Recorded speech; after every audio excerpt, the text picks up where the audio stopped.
My husband humiliated me in front of our guests, praising another man's wife. Learn how to cook and feed your husband. I swallowed the insult and didn't cause a scene, but on my mother's advice, I taught him a hard lesson. A week later, he was on his knees begging me for forgiveness. But before I begin, please like and subscribe to the channel. And we'd love to hear which part of the world are you joining us from. Let us know. Now, let's dive into today's story. Elena Whitmore had been married to Derek for 11 years. She could measure those years in small things. The scratch on the kitchen counter where he had dropped a wrench. The wallpaper in the hallway that she had wanted to change in year 3 and had stopped mentioning by year 5. The particular sound the front door made when he came home late and did not want to talk. They lived in a modest 2-story house on the edge of Cedar Ridge, Oregon, where the pavement ran out and the pine trees began. The house had white siding that needed washing every spring and a porch that creaked near the second step. In the fall, the whole street smelled like wet leaves and wood smoke. In the winter, the windows fogged at the corners, and Elena wiped them with her sleeve without thinking about it. Their daughter Nora was 8. She had Derek's dark hair and Elena's habit of chewing her lip when she was concentrating. Her drawings covered the refrigerator, held up by magnets shaped like fruit. Every few weeks, Elena took the oldest ones down and put them in a shoebox in the closet because she could not throw them away. From the outside, the Whitmores looked ordinary. Derek worked in commercial construction. He left at 6 in the morning with a thermos and came back smelling of concrete dust and cold air. He was good at his job. People respected him on a site. He could talk to a foreman and a client in the same hour and make both of them feel he was on their side. Elena handled most of the house and worked part-time at a dental office on Fremont Street, checking in patients and calling to remind them about cleanings. She liked the work. She liked the small talk with people who came in nervous and left relieved. She liked having somewhere to be that was hers. Their marriage was not perfect. Elena had told herself for a long time that no marriage was. She had watched her friends complain about their husbands over coffee and had joined in, laughing, saying the same kinds of things, and had gone home believing that the tightness in her chest was normal. Then came the dinner. Derek had invited his friend Russell and Russell's wife, Vanessa. He announced it on a Tuesday, standing in the kitchen with his phone in his hand. Saturday, he said. Russell and Vanessa. Elena wiped her hands on a towel. That's 4 days. So I'm working Thursday and Friday. It's fine. I'll figure it out. You always do, he said, and he meant it as a compliment, and she took it as one at the time. She spent Saturday morning cleaning baseboards. She made a pot roast that had to go in at 11. She peeled potatoes until her thumbs ached and set the table with the good plates that came out maybe 3 times a year. Nora helped fold the napkins into triangles and got 2 of them wrong, and Elena left them wrong on purpose because Nora had been proud of them. The guests arrived at 6. Russell filled the doorway with his laugh. Vanessa came in behind him holding a pie under a clean dish towel, the crust golden and lattice cut, the sugar on top catching the light. I hope this is all right, Vanessa said. I never know if people want dessert. It's beautiful, Elena said, and meant it. Derek's mother, Patricia Whitmore, arrived 20 minutes later without knocking. She never knocked. She hung her coat on the hook by the door that Elena had asked her twice not to use because the screw was loose, and she walked into the kitchen and lifted the lid off the pot without asking. Patricia said and put the lid back. The dinner went the way those dinners always went. Russell told a story about a delivery driver who backed into a fence. Derek told a story about a client who wanted marble and had a laminate budget. Nora ate 3 bites of potato and pushed the rest around, and Elena let her. Then the pie came out. Derek took a bite. He chewed slowly. He set down his fork and looked at Vanessa with his eyebrows raised. That's what I call cooking. Elena looked up from her plate. It was a small thing. She knew it was a small thing, but she had been standing at the stove since 11 in the morning, and her back hurt, and the pot roast had come out exactly the way it was supposed to, and nobody had said anything about it at all. Derek continued. Maybe Elena could learn something from you. The room went quiet. The refrigerator hummed. Somewhere outside, a dog barked twice and stopped. Russell looked at his plate. Vanessa's face did something complicated and then settled into a polite half-smile. Elena felt the heat climb up her neck. She kept her hands flat on the table and made herself breathe. It's a lovely pie, she said. That was all. That was the whole thing she said. But Patricia laughed. It was a short, satisfied laugh. The sound of a woman who had been waiting for an opening. You've always spoiled her, Derek. Women these days don't understand their place. A woman should know how to keep a house and feed her husband. Elena turned and looked at her mother-in-law.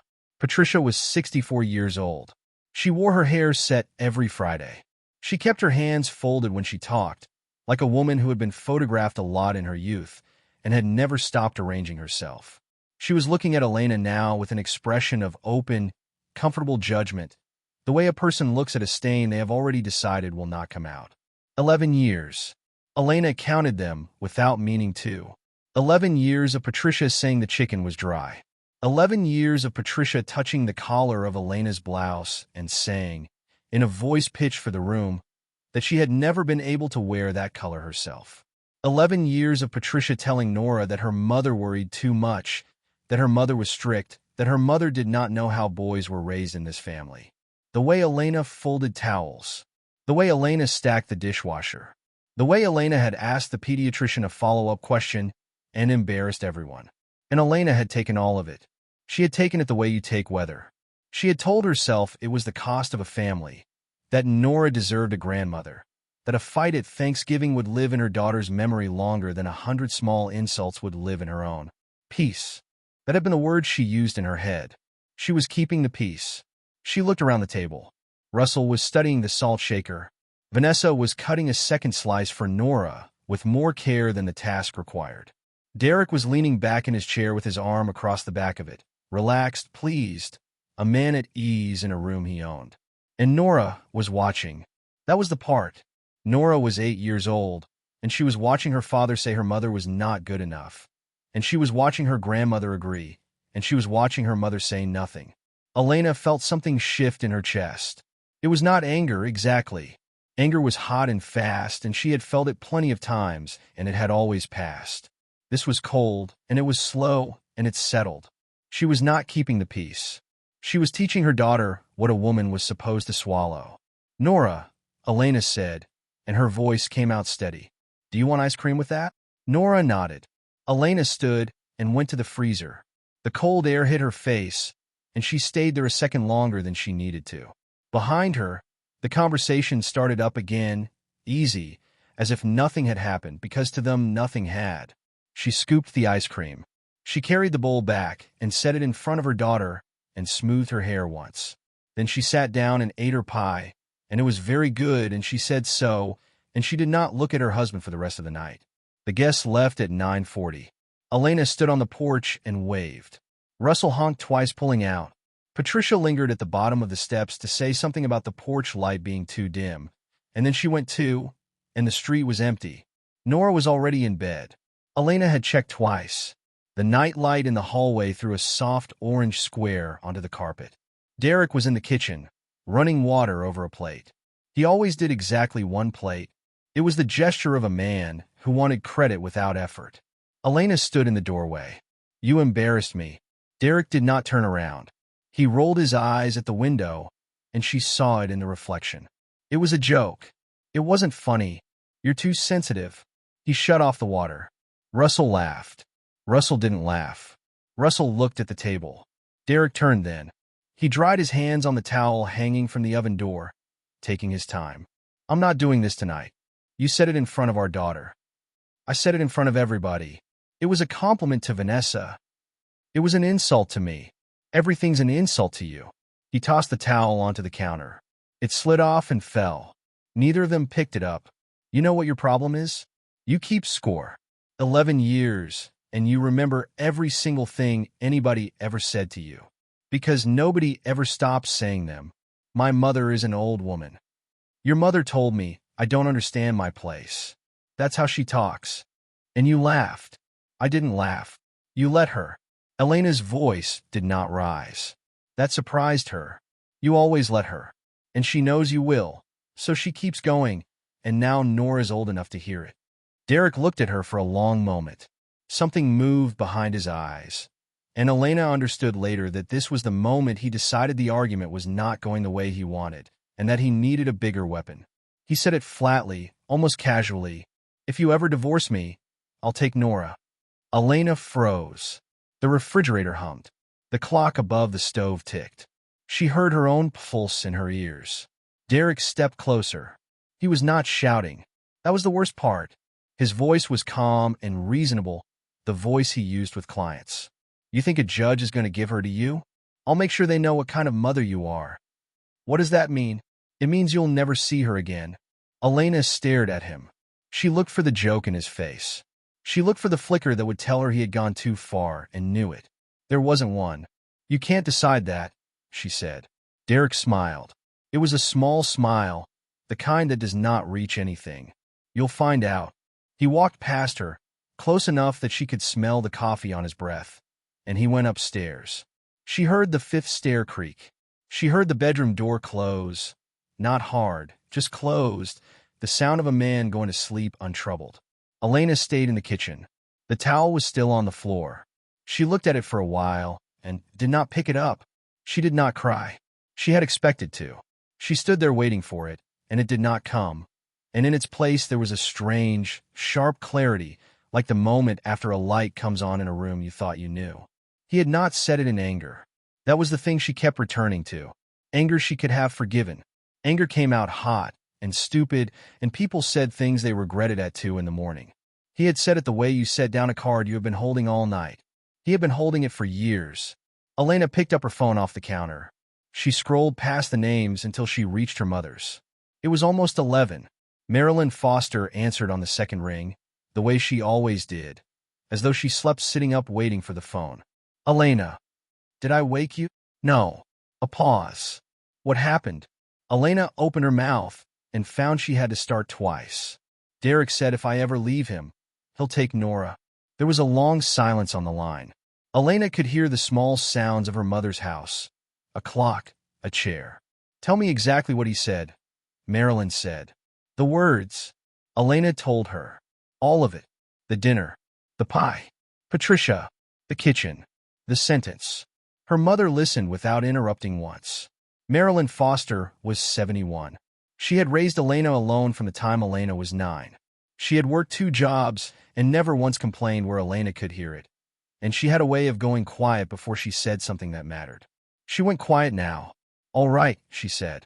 Listen to me. I'm listening. Don't threaten him. Mom dash. Don't threaten him. Don't threaten Patricia. Don't make a scene. Marilyn's voice was flat and steady. You are angry right now, and anger feels like power. It isn't. It's the only thing he knows how to use against you. Don't hand it to him. Elena pressed her palm against the counter. What should I do? Start documenting everything.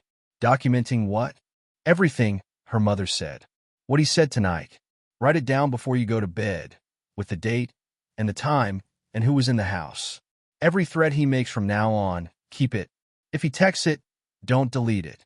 If he says it out loud, write it the same day, not a week later. That feels dash Elena searched for the word. That feels like I've already decided. No. It feels like you're finally paying attention. A breath on the line. Elena, I need you to hear me. A man who says he will take your child is telling you what he is. Believe him the first time. Elena looked at the doorway, at the dark shape of the hall beyond it, at the faint orange glow of the night light upstairs. She's 8, Elena said. I know. She's 8, and she was sitting right there. I know, sweetheart. Elena closed her eyes. Okay, she said. Okay. She hung up. She took a notebook out of the drawer where she kept coupons and warranties, a plain spiral notebook with a bent cover, and she sat at the kitchen table with the overhead light on. She wrote the date at the top of the first page. Then she wrote the time. Then the names of everyone who had been in the house that evening. Then, in careful handwriting, the exact words her husband had said to her. It took 11 minutes. When she was done, she read it back once and closed the notebook and put it in the bottom of her work bag under a folder of insurance forms. Then she picked the towel up off the floor, folded it, and hung it on the oven door. She slept in Nora's room that night, on the floor, with a folded blanket under her head. Nora never woke up. Patricia came over the next afternoon at 4. Elena heard the car before she saw it. Patricia drove a sedan with a bad belt that squealed on cold starts, and she had refused to fix it for 2 years because the mechanic on Bell Road had once spoken to her in a tone she disliked. Elena was at the sink, washing the good plates by hand. Nora was at the kitchen table with a worksheet on fractions, tapping her pencil against her teeth. "Nora," Elena said, "take that upstairs, honey. I'm almost done. Take it upstairs, please." Nora looked at her, and Elena watched her daughter register something in her face and decide not to argue. She gathered her pencil and her paper and went. Patricia came in without knocking. She did not say hello. She did not ask how Elena was, or how the evening had ended, or whether the good plates had survived. She set her purse on the counter, which she knew Elena hated, and she stood with her arms folded. "Derek told me you're talking about divorce." Elena set the plate she was holding into the rack. She dried her hands slowly, one finger at a time. "Is that what he said? He's very upset." Elena turned around. The kitchen smelled like dish soap, and the last of the pot roast in the refrigerator behind her. "He threatened to take Nora." Patricia scoffed. It was a small sound through her nose, dismissive, practiced. "He's her father. So am I her mother. And a mother should understand that a family belongs together." Elena almost laughed. She felt it rise and she pressed it back down, because laughing would have been a scene, and her mother's voice was still in her ear from the night before. "You've spent 11 years telling me I'm not good enough." Patricia's expression hardened. The polite arrangement of her face dropped away, and what was underneath was not surprised and not defensive. It was annoyed. She was annoyed that Elena had said it out loud. "Because you never learned how to be a proper wife." Elena said nothing. She had learned over 11 years that Patricia needed a response. It did not matter what kind. Agreement fed her. Argument fed her more. Silence starved her, and she could not stand it for long. Patricia lasted about 4 seconds. "You work part-time, and you act as though you're running a company. You put that child in 3 activities and complain you're tired. My son leaves this house at 6 in the morning. I know what time he leaves. He built this life for you. We built it." Patricia's chin came up. "You have no idea what a woman gave up in my generation. I had 2 boys and a husband who worked doubles, and I never once told him what he embarrassed me in front of." There it was. Elena filed the sentence away without expression. So Derek had told her that part too. The exact complaint. Word for word. That was useful.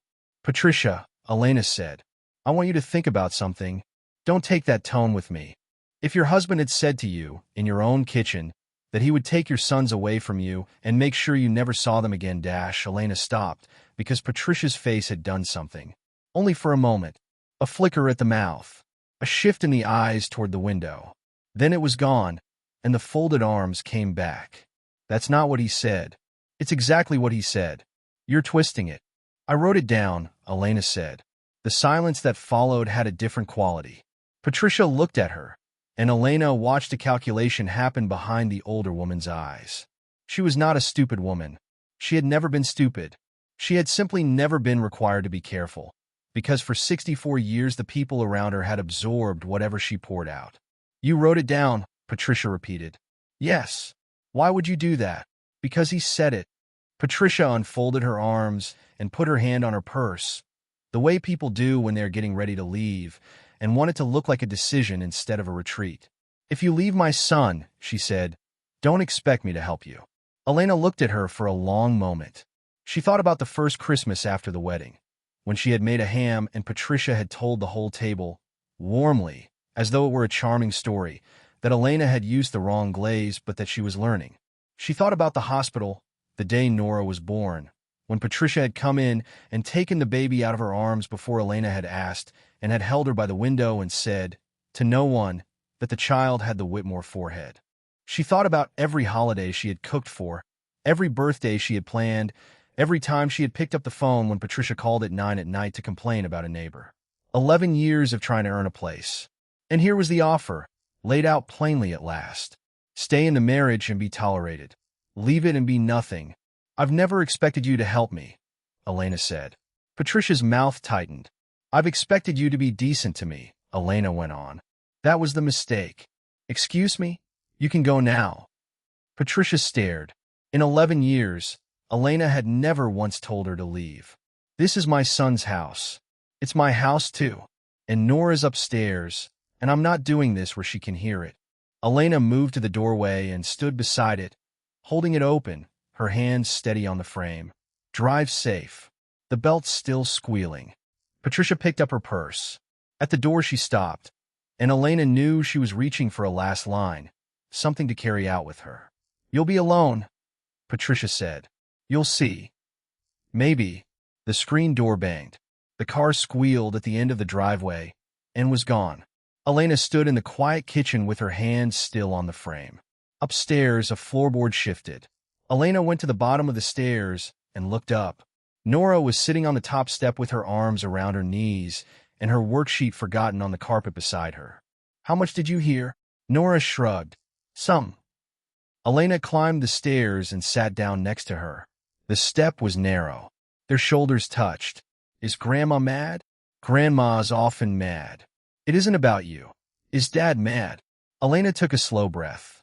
This was the part she had been thinking about all day, in the car and at the sink and lying awake on her daughter's floor. She could lie. It would be easy. It would even be kind for about a month. Or she could tell the truth in a size an 8-year-old could hold. Your dad and I are having a hard time right now, she said. It's a grown-up thing. It's not because of anything you did, and it's not your job to fix it. Nora picked at the carpet. Marisol's parents got divorced. I know.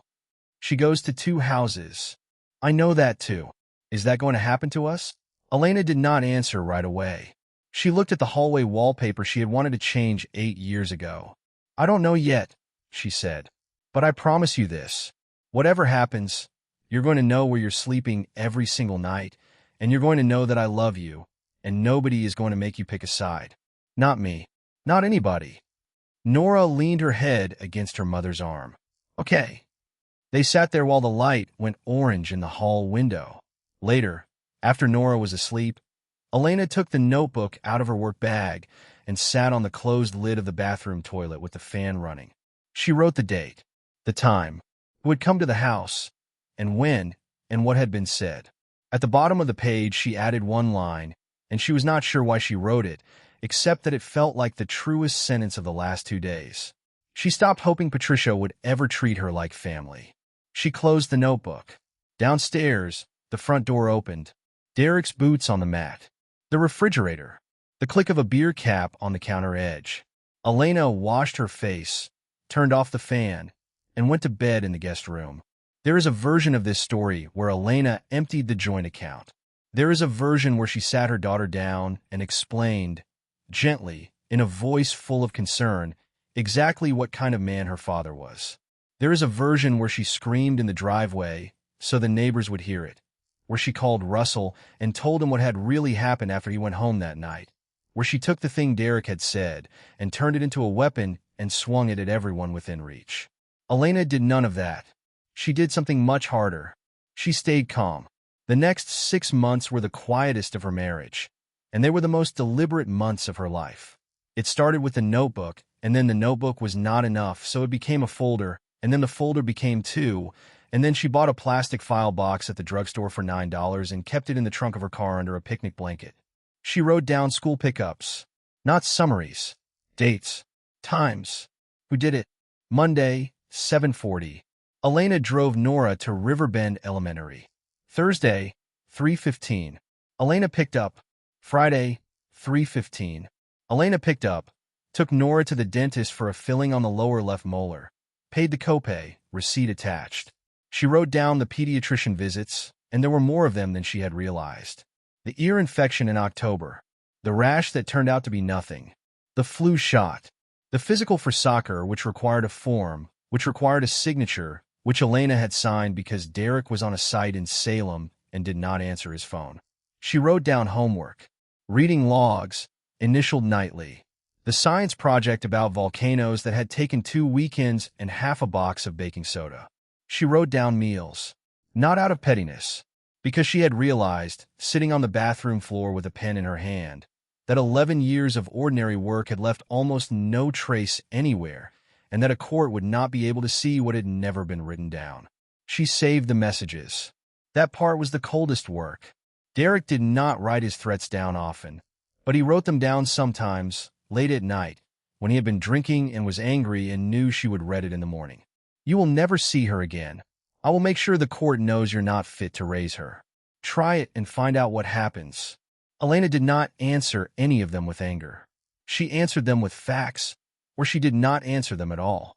She screenshotted every one and backed the images up twice, once to a cloud account with a password Derek did not know, and once to a flash drive she kept in the file box in the trunk. She kept copies of the household financial records, the mortgage statements, the utility bills, the bank statements from the joint account, printed monthly at the library on Fremont because the printer at home was in the office Derek used. She did not move money, not a dollar. She had thought about it for exactly one evening and then discarded it because she understood something that Derek did not. In a case built on who was honest, one dishonest act would erase everything else. And she did one more thing, and it was the thing that cost her the most. She kept encouraging Nora to love her father. "Dad's home," she would say, and mean it warmly. "Go say hi." When Derek took Nora to the hardware store on a Saturday and brought her back with a plastic tape measure she thought was the greatest object ever made, Elena admired it for a full 5 minutes and let her wear it clipped to her waistband for 3 days. When Nora asked why Dad slept in the bedroom and Mom slept in the guest room, Elena said that grown-ups sometimes needed space and that it was not something Nora had caused. When Derek forgot the Wednesday practice pickup twice in 1 month and Nora sat on the curb outside the gym for 20 minutes, Elena drove over, and she did not say a word about it in front of her daughter. She wrote it down that night. Date, time, 20 minutes. There were nights when it felt like swallowing glass. There was one night in particular in February when Nora came into the guest room at 11 and asked if she could sleep in there, and Elena lifted the blanket without asking why. Nora fell asleep in 4 minutes. Elena lay awake for 3 hours, listening to her daughter breathe, cataloging every reason she had to say something true and ugly and permanent about the man down the hall. She said nothing, because her goal was not to destroy Derek. It never had been. She understood that Nora would need a father, and that whatever Derek was to her, he was not that to her daughter, and that a child does not get a second one. Her goal was to protect Nora. That was the whole thing. That was the only thing. She just had a very clear idea now of what protection was going to cost. Derek was not sitting still either. He was building something too, and it was a story, and he told it first to the person most willing to believe it. Elena found out in pieces, the way you always find out. Her cousin Delia called in April, hesitant, apologizing before she had said anything. "I don't want to be in the middle of it." "You're not in the middle of anything," Elena said. "What did she say?" A pause. Patricia called Aunt Ruth. "She's telling people you're trying to take Nora away from Derek." Elena stood very still in the pharmacy aisle where she had answered the phone. "That's what she said? Those words?" She said, "She wants to take Nora away from her father." "Okay. Elena Delia, listen to me. I'm not angry with you." Elena moved a bottle of cough syrup 2 inches to the left without noticing she was doing it. "Can you do me one favor?" "I guess. Don't defend me." "What?" "Don't argue with her. Don't tell her she's wrong. Just let her talk." Elena's voice was level. "And if she says something specific, tell me what it was." That was how it went.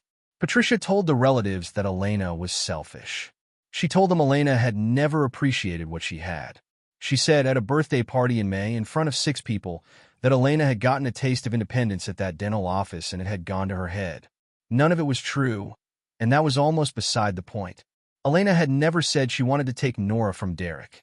She had never said it to Derek, or to Patricia, or to her own mother, or to a single person in Cedar Ridge. What she wanted was a fair custody arrangement. She had used those words, in that order, to exactly one person, her attorney. But Derek needed a villain, because the truth was worse for him. The truth was that his wife had stopped being afraid. He noticed it in stages, and it disturbed him in a way that Elena found almost interesting to watch. At first he tested it with small things. He came home late and did not call. Elena fed Nora and put the plate in the microwave for him and went to bed. He left a mess in the garage that used to trigger an argument. Elena stepped around it for 2 weeks. Then he escalated. One night in June, he came into the guest room without knocking. Elena was sitting up in bed with a paperback she was not reading. You've been on the phone with your mother a lot. I talk to my mother. About me. Sometimes. He stood there in the doorway. The hallway light was behind him, and it put his face in shadow. You think you're going to win something here? Elena set the book down on her knee, and she kept her finger in the page, which was a small, deliberate signal that she intended to go back to it. I don't think this is a game. Everything's a game with you now. All these little notes. He gestured vaguely at the room. You think I don't know? You write in that notebook every night. I do. The flat honesty of it stopped him. He had been expecting a denial. He always expected a denial, because for 11 years he had gotten them, and denials gave him something to attack. You'll regret challenging me, he said. Elena looked at him. I already regret staying silent. He stood there another second. Then he shut the door harder than he needed to, and she heard him go down the stairs, and she heard the television come on loud in the living room, and she opened her book again and read the same paragraph 4 times. That was the summer Derek stopped threatening her, because he was angry and started threatening her, because it was the only tool he had left. He wanted her frightened enough to stay. That was all it had ever been. Not love, not even really control for its own sake. He had built a life on the assumption that Elena's fear was a permanent structural element, like a load-bearing wall, and when it started to give, he did not consider that the design had been wrong. He just leaned on it harder. Elena filed on the 14th of August. Her attorney's name was Joan Petrie. She had an office above an insurance agency on 3rd Street with a radiator that clanked and a window that looked out at the back of a bakery. She was in her 50s, she wore reading glasses on a chain, and she had a way of listening without nodding that made people slow down and say true things. At their first meeting, Elena had put the file box on the desk and taken off the lid. Joan looked at it for a while. How long have you been keeping this? Since November. Every day. Most days. Joan pulled out one of the folders, opened it, and read for perhaps 90 seconds without speaking. Then she took off her glasses. Mrs. Whitmore, I want to be honest with you about something. All right. In 26 years, I have had a lot of clients tell me they documented things. Usually what that means is a shoebox of receipts and a lot of feelings. She tapped the folder. This is not that. My mother told me to do it. Your mother should be practicing law. Joan put her glasses back on. Here's what I need you to understand before we go one step further. If you do this, it will take longer than you want, it will cost more than you expect, and there will be a day when you sit in a room and hear your husband describe you as a person you will not recognize. Most people are not prepared for that day. He already told me he'd do it. Yes, but hearing it in a courtroom is different. Elena looked at the box on the desk. He said I'd never see my daughter again, she said. I've heard the worst version already. Everything after that is just the process. Joan almost smiled. Then let's file. Derek reacted exactly as Elena had expected, which was in itself a kind of proof. He was served at the job site, which he had not chosen and could not have prevented, and he came home that evening with his face gray and his hands shaking. You did this at my work. I didn't choose where. Everybody saw. I'm sorry about that. Genuinely. She meant it. Nora's at my mother's tonight. He looked around the kitchen as if the room had changed shape. You planned that. Yes. You're breaking this family apart. His voice climbed. You understand that? You. Not me. You did this. I'm not going to argue about it. Of course you're not. He laughed. Ugly. You never argue anymore. You just sit there and take notes. Elena did not respond, and she watched him hunt for the thing that would land, and she watched him fail to find it. Patricia called 11 times in the next 4 days. Elena answered the 5th one. You're destroying your daughter's life. I'm trying to give her a peaceful home. Peaceful. Patricia spat the word. You don't know the first thing about what a home costs. You should have stayed in the kitchen and fixed your marriage. Elena stood at the window and looked at the pines at the end of the yard, moving a little in the wind. Goodbye, Patricia. She ended the call. Then she wrote it in the notebook, with the date and the number of calls and the sentence about the kitchen, which she copied down exactly, because Joan had told her that people give themselves away in their own words far more effectively than any lawyer ever could. The court process began the way most of them do, which is to say slowly and on paper. Derek requested significant parenting time. His filings described a devoted father who had been blindsided. They described a stable home, and a mother who had become unpredictable. Elena did not fight the parenting time. That surprised Joan enough that she asked about it twice. "He's her father," Elena said. "She loves him. I'm not going to take that." "Then what are we asking for?" "I want the court to look at what he said. All of it. And I want them to decide, not him." Joan wrote that down. "That," she said, "is a much stronger position than most people take." The first hearing was on a Tuesday in November, 1 year and 1 week after the dinner. It was nothing like television. There was no screaming, no judge shouting, no moment where a lawyer stood up and pointed and everyone in the gallery gasped. There was a parking garage with a broken ticket machine. There was a metal detector and a bored deputy who asked Elena to take off her watch. There was a hallway with beige walls and a bench that had been repaired with a metal plate, and there were 3 other families waiting on other benches, all of them staring at their phones or at nothing. The courtroom itself was small. The carpet was industrial gray. The air smelled faintly of floor cleaner and old paper. A radiator ticked under the window. Judge Ramona Alvarez took the bench at 9:12 and apologized for the delay in a tone that suggested she apologized for it most mornings. Derek's attorney was a man named Alan Corse, silver-haired, expensive suit, a voice built for reassurance. He opened by describing Derek as a devoted father. He used the word provider 4 times in 6 minutes. He talked about 11 years of marriage, about a man who left the house at 6 in the morning, about a family that had been functioning until his client's wife made a unilateral decision. Derek sat quietly beside him. Elena had to give him that. He had been coached well, or he had learned it himself, because he sat with his hands folded and his shoulders down and his eyes on the table, and he looked exactly like a man who was heartbroken and confused.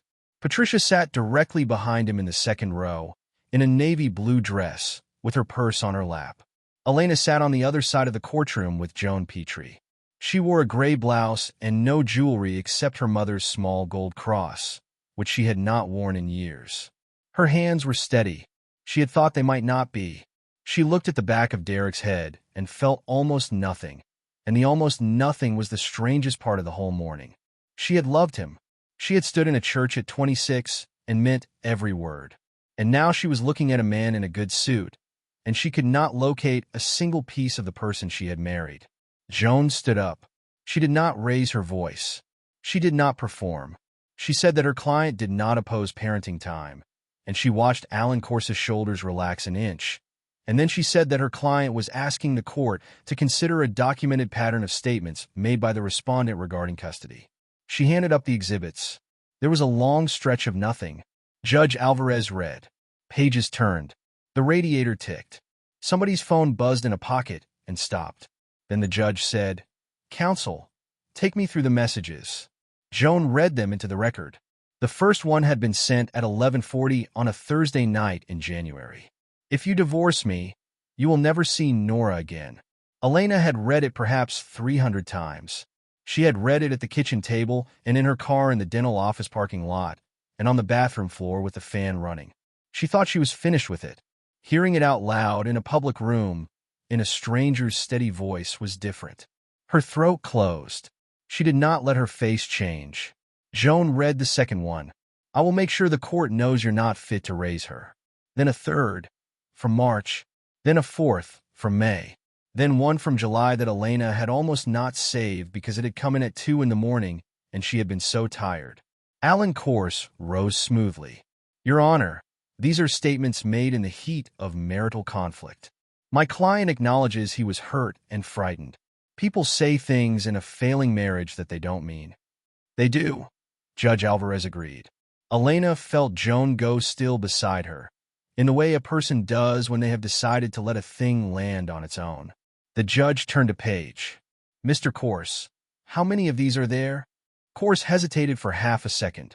"Your Honor, I believe counsel has submitted several." 9, Judge Alvarez said. "Over 10 months. January, February, March, 2 in May, June, July, August, and 1 dated the day after the petition was filed." She looked up over her glasses. "The last one says, and I'm reading it, enjoy the next few months." Corse said, "Your Honor, I understand that people say things in the heat of the moment. I've been doing this for 19 years, and I've heard a great deal of heat. Her voice did not sharpen. It simply became very clear. What I'm looking at here isn't a moment. It's a calendar. That was it. That was the whole dramatic turn of the entire hearing, and it lasted about 11 seconds, and Elena watched her husband's ears go red above his collar. Not one message. Not two. A pattern. The rest of the morning was procedural. The court ordered temporary custody arrangements while the case continued. Nora would remain primarily in the family home with Elena. Derek would have parenting time on alternating weekends and one weeknight. Exchanges would occur at the school when possible, and both parents were directed to communicate about the child in writing through a court-approved app. That last part mattered more than any of it, and only two people in the room understood why. Every message Derek sent from that day forward would be time-stamped, unalterable, and available to the court. Derek did not get the complete control he had threatened his wife with. He got a schedule. In the hallway afterward, Patricia caught Elena near the elevator. "You humiliated him." Elena pressed the down button. "He wrote the messages, Patricia. I just kept them. Any decent woman would have deleted them. Any decent man wouldn't have sent them." The elevator opened. Elena stepped in. Patricia did not follow, and the doors closed on her face, still working, still assembling the next sentence. In the parking garage, Elena sat in her car for 11 minutes without starting it. Then she drove to the dental office and worked the afternoon shift, because she had used a half day and not a full one, and because there was a boy coming in at 2 who was terrified of the chair and had specifically asked for her. The custody evaluation ran through the winter. An evaluator named Dr. Whitfield interviewed both parents separately, observed each of them with Nora, spoke with the school, and requested records. Elena handed over the file box. Not the notebook itself, which was hers, but copies of everything in it, organized by month, in a binder with tabs. Dr. Whitfield had looked at the binder the way Joan had looked at the box. "Most people bring me a shopping bag," she said. Derek gave his interviews and did well in them. Elena assumed he would. He was likable. He had always been likable. The problem for Derek was that likability is a skill for the first 20 minutes and records are a fact for 11 years. In February, the evaluator requested a collateral interview with the paternal grandmother. Elena heard about it from Joan on a Thursday, in the office above the insurance agency, with the radiator clanking. "They're talking to Patricia." Elena set down her coffee. "When?" "Next week. That's going to be bad." "It might be." Joan took off her glasses. "You should prepare yourself for it. Grandmothers in these interviews are usually the most damaging witnesses in the entire file, because they're not parties, so they read as neutral, and they've had years to build a narrative." Elena went home that night and did not sleep well. She lay in the dark and ran through it. Patricia would say Elena was cold. Patricia would say Elena had never fit in the family. Patricia would say Elena had put a child in 3 activities and complained about being tired. Patricia would say, with that warm, wounded, entirely believable delivery, that her daughter-in-law had grown restless and selfish and had blown up a good home. There was no answer to it. That was the thing about it. You cannot cross-examine an opinion. Elena got up at 4 and made coffee and sat at the kitchen table and did what she always did, which was write. She listed every school form she had signed, every appointment she had scheduled, every teacher conference she had attended. She was not building a defense. She was reminding herself in the dark that the record existed whatever anyone said about her. The interview happened on a Wednesday. Elena did not hear about it for 9 days. Then Joan called her at work, and something in her voice made Elena step into the supply room and shut the door. "I have the addendum." "Okay." "Elena." A pause. "Sit down." "I'm standing in a closet with boxes of gloves." "Just tell me." Joan read it. Patricia Whitmore had been asked to describe the child's day-to-day care during the marriage. She had been asked who handled school communication. She had been asked who took the child to medical appointments. And Patricia had said, "Elena has always been the one handling most of Nora's school and medical responsibilities." Elena did not say anything. "There's more," Joan said. She was asked directly whether her son was involved in those responsibilities. She said, and I'm quoting the report, "Derek loves his daughter. But Elena has always been the primary parent." Elena leaned against a shelf of gloves. She said that. Why? It was not a rhetorical question. Elena genuinely wanted to know, and she spent a long time afterward turning it over, and in the end she arrived at an answer she was fairly sure was correct, and it was not a kind one. It was not an act of kindness. Patricia had not undergone a change of heart. She had not lain awake and reconsidered 11 years. She had not, somewhere in her, discovered affection for the woman she had spent a decade correcting. Patricia was protecting herself. Elena found out the shape of it later, in fragments. Before the interview, Dr. Whitfield had explained that the statements would go into a report submitted to the court. Patricia had asked twice whether she was under oath. She had been told that knowingly providing false information to a court-appointed evaluator carried consequences. And Patricia Whitmore, 65 years old, who had spent her life saying whatever she pleased in kitchens and at birthday parties and on telephone calls at 9 at night, had sat in a small office with a recorder running and understood, possibly for the first time, that words could cost something. So she told the truth. Not all of it. She still said Elena was difficult. She still said the divorce was unnecessary. She got in her opinions where opinions were asked for. But when she was asked a question with a factual answer, she gave the factual answer because the risk of the alternative had finally been made concrete to her. And her testimony did something no amount of Elena's own paperwork could have done. It confirmed it from the other side. The records already showed who had signed the forms and made the calls and sat in the waiting rooms. But records can be framed. A good attorney can say a woman kept receipts because she was building a case, that the documentation itself proves calculation. He could not say that about his own mother. Patricia had spent a year telling relatives that Elena wanted to take Nora away from her father. And then, in a room with a recorder running, she had confirmed the one fact that dismantled the entire story. Elena had not been trying to take Nora away. She had been raising her. That evening, Elena drove home the long way, past the reservoir, with the window down and the cold coming off the water. She thought she might feel triumphant. She had expected something like it. What she felt instead was tired, and underneath the tiredness, something harder and steadier that she recognized as certainty. She was not going to lose her daughter. She had known it in theory for a year.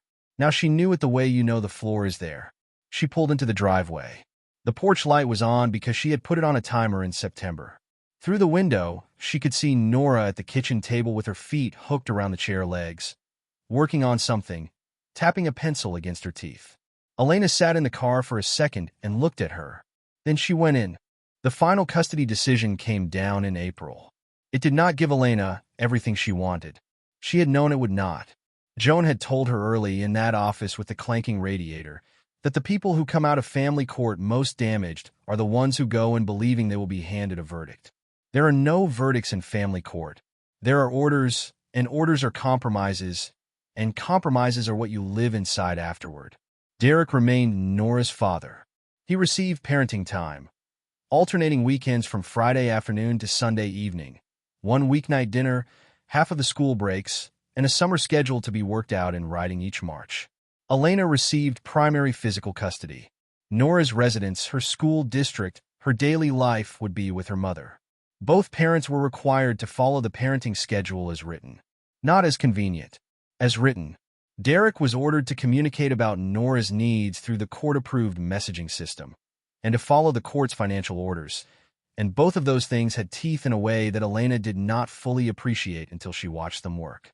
She read the order twice in the parking garage. Then she read the last page a third time, the part with the schedule, and she thought about what it actually meant. For 11 years, Derek had made the decisions in that house, and the reason he had been able to was not that he was smarter or that he worked harder. It was that he had been holding something Elena could not risk losing. That was gone now. He could not say, "I'll take her." He could say it, of course. He could type the words into a system that time-stamped them and stored them and made them available to a judge who had already read 9 of them. But the sentence had lost its power because the sentence was no longer true, and both of them knew it. A judge had made the decisions now, not him. Elena noticed the change in small ways over the following months. In May, Derek wanted to swap a weekend because of a fishing trip. He actually asked in writing, with 2 weeks of notice, and when Elena said yes, he thanked her, and the whole exchange took 4 messages and no shouting. In June, he wanted to change the summer schedule at the last minute, and Elena said no. The old Derek would have come to the house. He would have stood in the kitchen and gotten loud and worn her down over 3 days. The new Derek typed, "Fine." Then, 20 minutes later, "I still think it's unreasonable." Elena read it and did not respond, because there was nothing there that required a response, and because she had learned that not every sentence sent to you is a summons. He was not a broken man. She wanted to be honest about that, even in her own head. He kept his job. He kept his house. He kept his friends, most of them, though Russell became noticeably harder to reach. What he had lost was smaller and more important than any of that. He had lost the ability to decide what happened to her. Patricia expected Elena to disappear. That had been the plan, as far as Elena could tell. In Patricia's version, the divorce would end with Elena moved out of the family's orbit entirely, a name mentioned at holidays with a small sigh, a woman who had made a mistake and paid for it by becoming irrelevant. It did not go that way. Elena stayed exactly where she was, and she was polite, and she was impossible to move. She never insulted Patricia in front of Nora. Not once. When Nora came home from a weekend and said Grandma made ham, Elena said that sounded nice.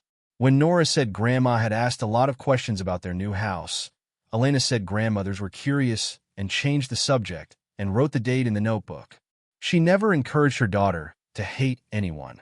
She had decided that in the first week, and she never revisited it. But she also stopped letting Patricia run her life, and Patricia had no framework for it. The break came in September. Patricia called on a Thursday evening. Elena was standing at the stove with a pan of rice. "I'm taking Nora Saturday." "Saturday isn't your son's weekend." "I'm taking her to my sister's. It's an anniversary lunch. The whole family will be there. Then she can go with her father on his weekend if he wants to bring her. That's 3 weeks away. The lunch is Saturday." Elena turned the burner down. "We're following the court order." There was a pause on the line with a quality Elena had never heard from Patricia before. It was the sound of a woman looking for a handle on a door that had none. "I'm her grandmother." "You are. You're keeping my granddaughter from me." "No," Elena said. "I'm following the schedule. That schedule is for Derek. It has nothing to do with me." "That's true. And Derek's weekend is the 28th. You're welcome to arrange it with him." Patricia's voice rose. "This is what you wanted. You wanted to punish this family." Elena looked at the rice. She thought about how many times in 11 years a sentence like that had made her fold. Not out of agreement, out of exhaustion, out of the calculation that giving in cost less than the 3 days of aftermath. She was not tired anymore. That was the difference. Something had emptied out of her in that courtroom. Some long-carried weight of trying to be judged acceptable by a woman who had never intended to judge her acceptable. "Patricia," she said, "you told the evaluator the truth." Silence. "You could have lied.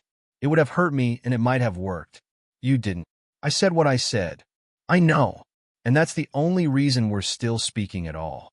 Elena moved the pan off the heat. "You'll see Nora on Derek's weekends.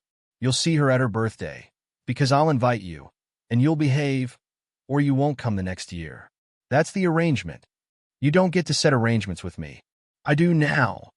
Patricia hung up. She called back in 11 days about something else, in a tone that was almost civil. For years, guilt had been Patricia's only currency, and she had spent it freely because it had always been accepted. It no longer worked. There was nothing behind it.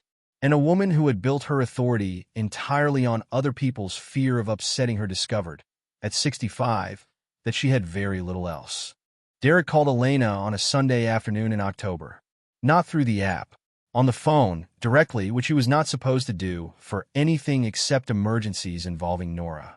She almost didn't answer. "Is she all right?" "She's fine. She's at the movies with my sister." A pause. "I wanted to talk to you." Elena walked out onto the back step of the new house. The yard was small. There was a maple at the corner of the fence that had gone red in the last week. "Go ahead. I want to fix things." Elena was quiet. She could hear him breathing. She could hear a television somewhere behind him, and a chair scraping. "I made mistakes," he said. "You did. I shouldn't have threatened you with Nora." "No. I was angry. That doesn't excuse it." The words came out without heat. That was what unsettled him, she could tell. He had prepared for a fight, or for tears, and instead he was getting sentences the length of receipts. I was scared, he said. Do you understand that? You started pulling away, and I didn't know how to hold on to you. So you reached for the one thing you knew would frighten me. Yes. His voice cracked slightly. Yes, that's what I did. Elena sat down on the step. The concrete was cold through her jeans. You said it 9 times, Derek. I know. You said it in January, and you said it in March, and you said it in July at 2 in the morning. It wasn't a moment. It was a strategy. She watched a leaf come off the maple and turn over twice on the way down. You did not lose control. You made a decision over and over for 10 months, and every single time you decided that scaring me was worth more than the mother of your child being able to sleep. He didn't answer.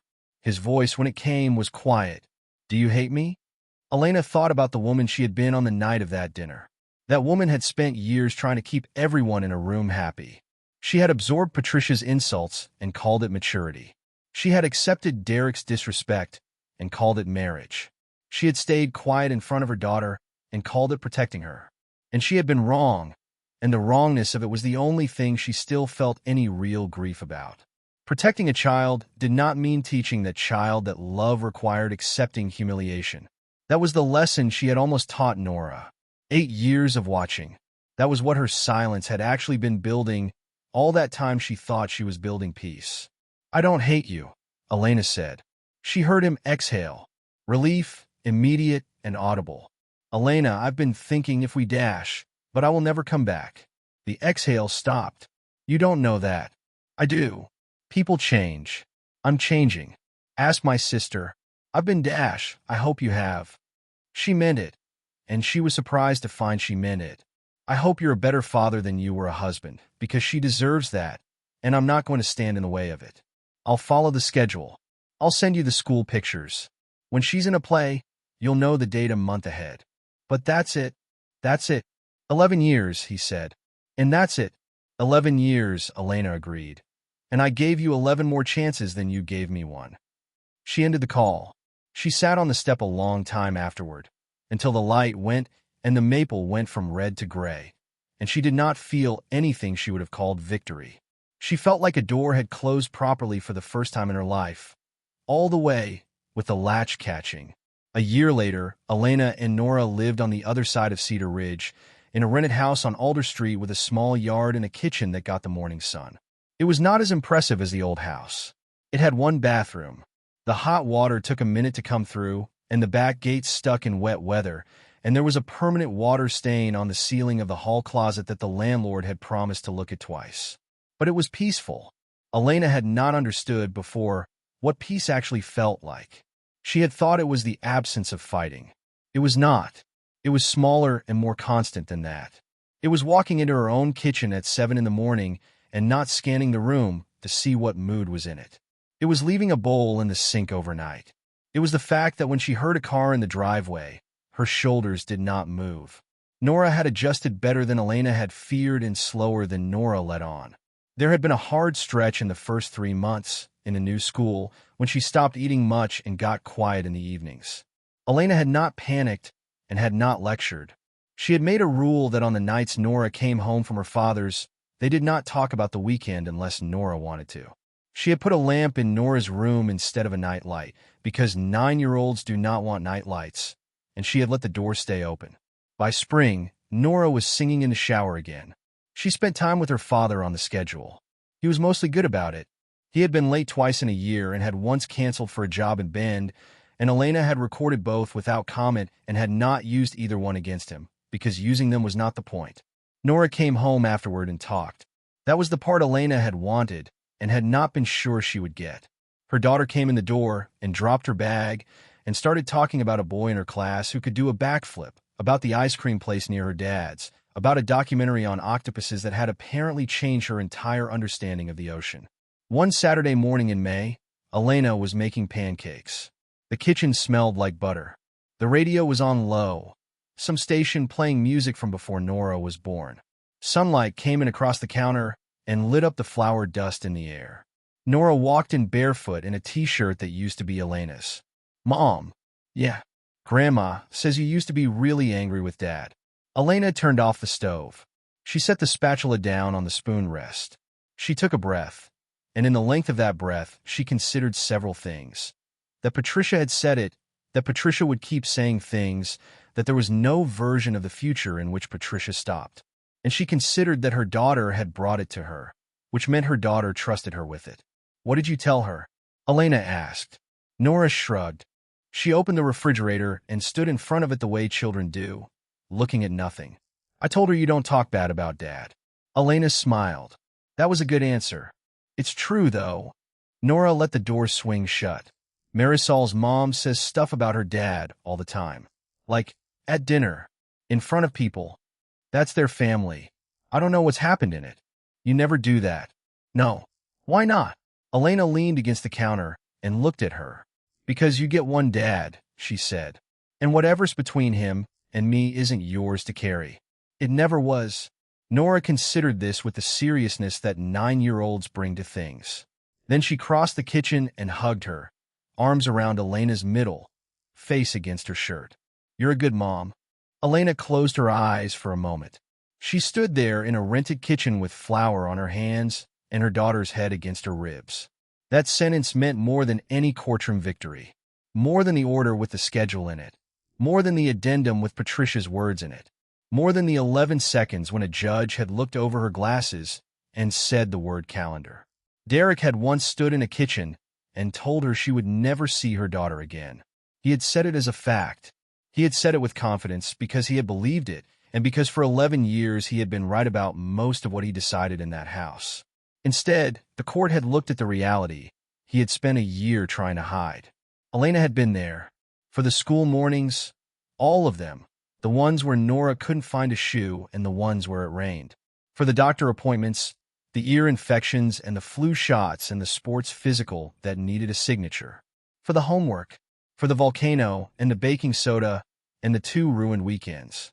For the sleepless nights, the fevers, the bad dreams, the 3 in the morning glass of water. For the birthday cakes, including the one that came out lopsided and got frosted anyway. For the ordinary moments that actually make someone a parent, the ones nobody applauds, the ones that leave no evidence unless you sit down at a kitchen table at 4 in the morning and write them all down. Derek still had a place in his daughter's life. Elena had made sure of that, deliberately, at real cost to herself. But he no longer had any place in hers. And Patricia's favorite lesson, the one she had delivered for 11 years in 100 small ways, that a woman belonged in the kitchen and should be grateful for whatever her husband handed her, had finally failed in the only room where it had ever been tested. Elena had not gotten revenge by destroying Derek. She had never wanted him destroyed. She had wanted something better than that, and she had understood it clearly for the first time on a Tuesday in November while a radiator ticked under a courtroom window. She got free of him, completely, legally, permanently, not by taking his money or his reputation or his child, but by removing herself so thoroughly from his reach that nothing he said could touch her again. For a man who had spent 11 years believing that fear was what kept his wife beside him, there was no harder consequence than that. Elena turned the stove back on. "Do you want chocolate chips in these?" Nora was already climbing onto the counter stool. Obviously, outside, the maple at the corner of the fence was green again, and the morning was warm, and somewhere down Alder Street a lawn mower started up. Elena poured the batter. The pan hissed.